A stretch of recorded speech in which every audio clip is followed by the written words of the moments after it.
can AI play in this entire perspective of things? So that's where we are, and a very warm welcome, Felix. Delighted to have you. Just for the benefit of our speakers, I wanted to introduce you. So, Mr. Felix Brooks Church is the co-founder of Sanku, which is a market-based solution to food fortification in Tanzania, which aims to get micronutrients to 30 million people in the next 5 years.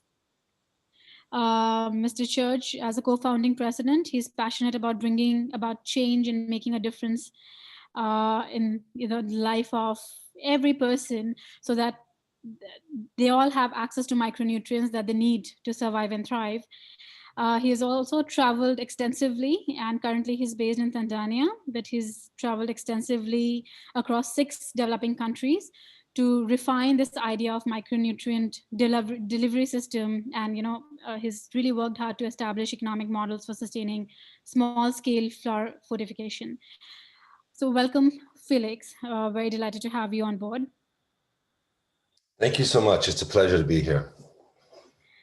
So, Felix, so as I said, today I think the focus of our meeting, because you've worked so closely with that community, which has everything to do with uh, food security and nutrients, etc. So, I think the focus of our discussion, it would be wonderful to have it on SDG, which deals with hunger. And on that aspect, given the work that you've been doing, I wanted to pose this question, that in your view, what role exactly is artificial intelligence playing in achieving the SDG on hunger, and is it really acting as an enabler or an inhibitor in your experience? Yeah, I think there's a lot of exciting potential. I don't think we've nearly reached or even scratched the surface of the potential of AI, especially in the sector that I work in. But I think it's also important to mention I'm nowhere by any stretch of the imagination an expert in AI. But what I do have a lot of experience in is working in these communities around food systems, agro and food processing in the developing world. So, but I'm a fan of technology, and I think AI, again, has a lot of potential. I mean, just the predictability of weather patterns or disease in crops, or trying to map out regions that might be more hit by famine, and trying to mitigate that by having early warning systems. I think there was even something some years back I read about nutrition early warning system development in AI. So I think all of that kind of points towards the same goal of reducing starvation, number one, increasing nutrients in populations, and really increasing the production of healthy foods across these regions that really need it. Of course. So Felix, here I would like to nudge you a bit, because how I understand is that you're reaching out to a vast expanse of people, and which was mentioned that it's about 30 million people that you're trying to reach through your work. So I'm sure that artificial intelligence and innovative technologies play a huge role. So could you give me a bit of experience that you have in expanding your work at Sanku, and how you're really using technology to achieve this reach? Mm. Yeah, so we started off really in the field probably 5 years ago, in the field, meaning working with these communities at the village and the town level to figure out a way, how can we increase the amount of nutrients in their diet on a daily basis? And so we recognized that everybody was eating food locally from, again, the village and the town level, produced at that level, but not eating from a big centrally processed industrial food producer. And so what's called food fortification, or which is literally making food strong with nutrients, that's been a very acceptable technology and standard practice for decades in the West and developing countries, and even in cities like Dar es Salaam, where I work in Tanzania. The large mills add nutrients by law into their food. The issue is they're not reaching enough people. Again, everyone's dependent at that local level. So what we developed was a technology to do that job, similar to the large scale mills, to automate the addition of these very critical minerals and vitamins into the food source that people eat every single day. Everybody in East Africa, for example, eats maize flour. We added a powdered condensed form of zinc, folic acid, B12, iron, all these key building blocks that we need to be happy, healthy, and live long lives. We add that to the food every single day through these machines. And the machine is small. It could fit on the back of a bicycle. It's a one size fits all, meaning it's very scalable across all the mills in the region. And it's completely automated, meaning we rely on and no behavioral change or calibrations from the miller. Again, that takes out any kind of human behavioral risk or anything of that nature. And so that's where the technology existed probably about 5 years ago.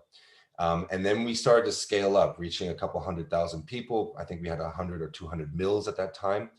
And then we had to think, okay, if we're really going to scale this to reach 25 or 30 million people one day, we need a more scalable, more remote monitoring system. And that's when we started to look at kind of things like AI and the Internet of Things. And we partnered with Vodafone, which is definitely a leader in that sector.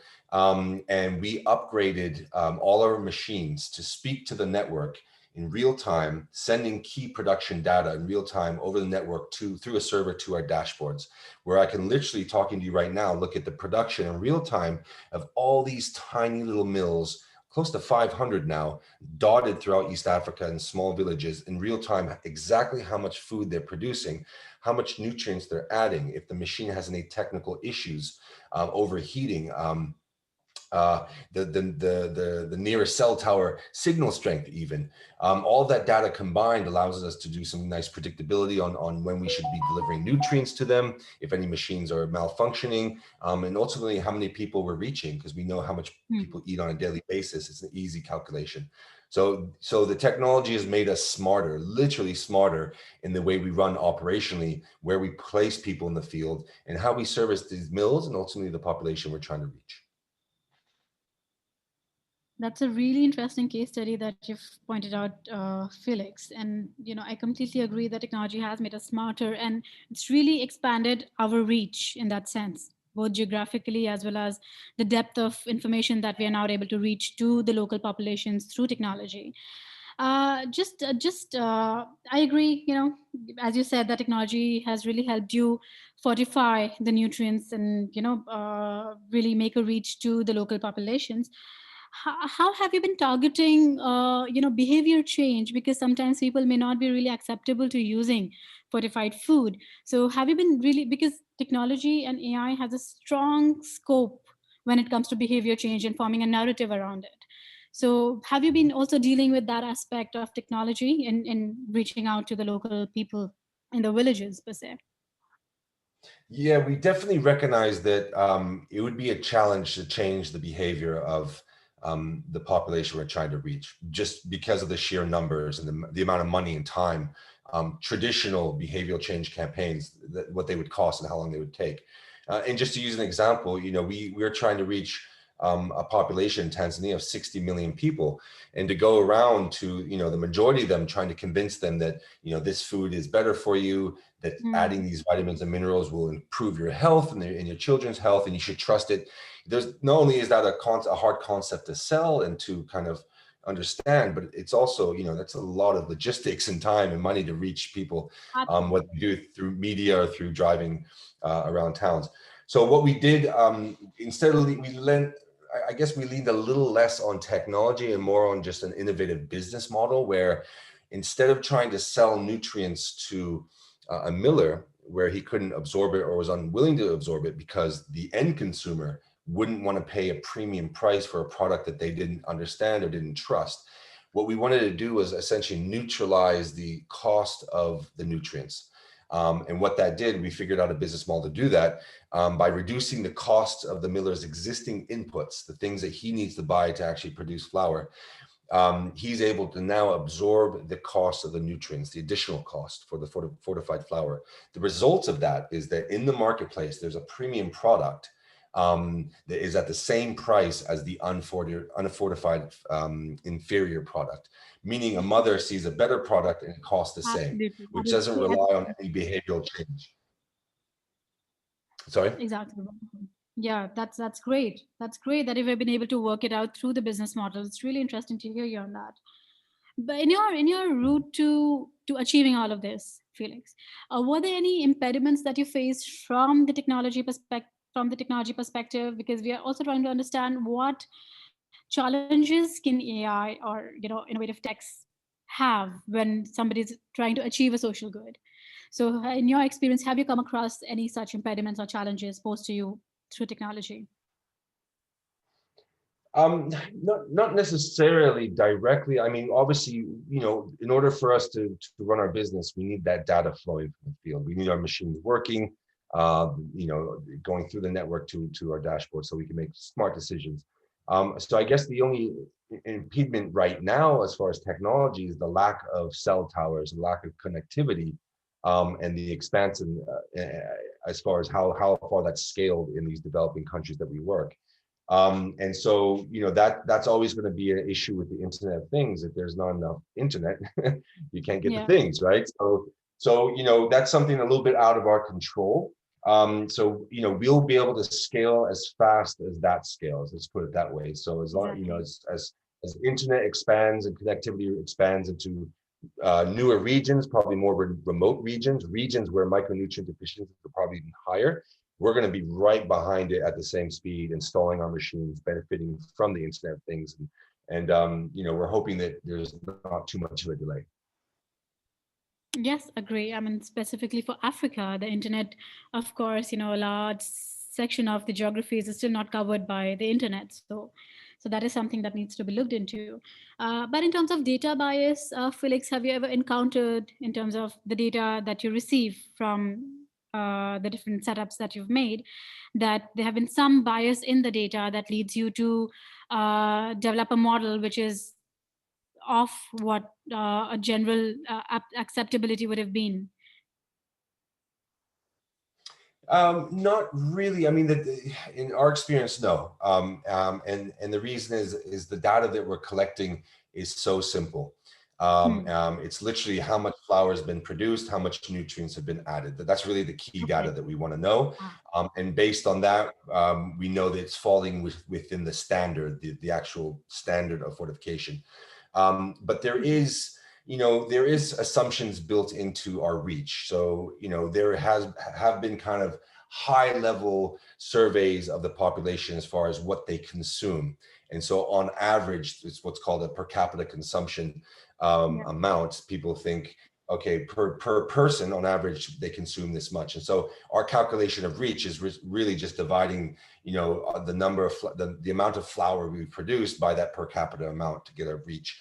Now that's kind of averages of averages in a way, because there's some regions that consume a lot more than another region, and so when you get the average, you don't know how high and how low it might be, and so I think the more that we expand, the more that we do surveys, and the more that we target kind of consumption mapping at the household level, we'll have a better indication Yeah. of exactly how much people are eating in a region, and making that calculation of how many people we're reaching a lot more accurate. But as an overview and a rough estimate, we're pretty close.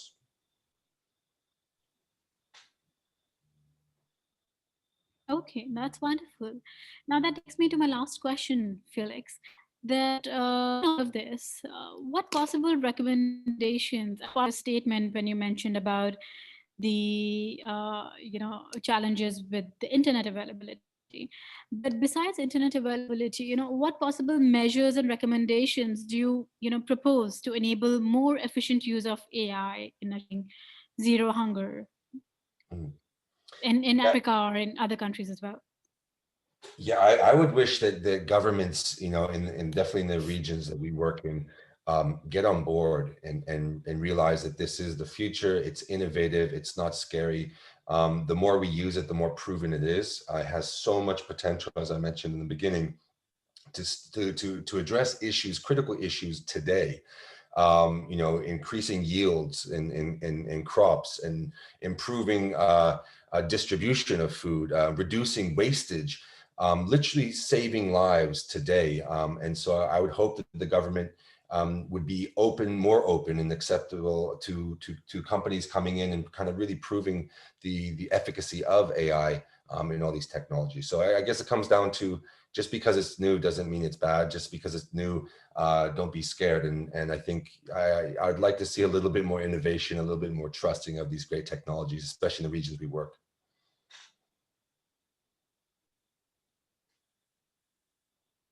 Great. Thank you so much, Felix, for your time.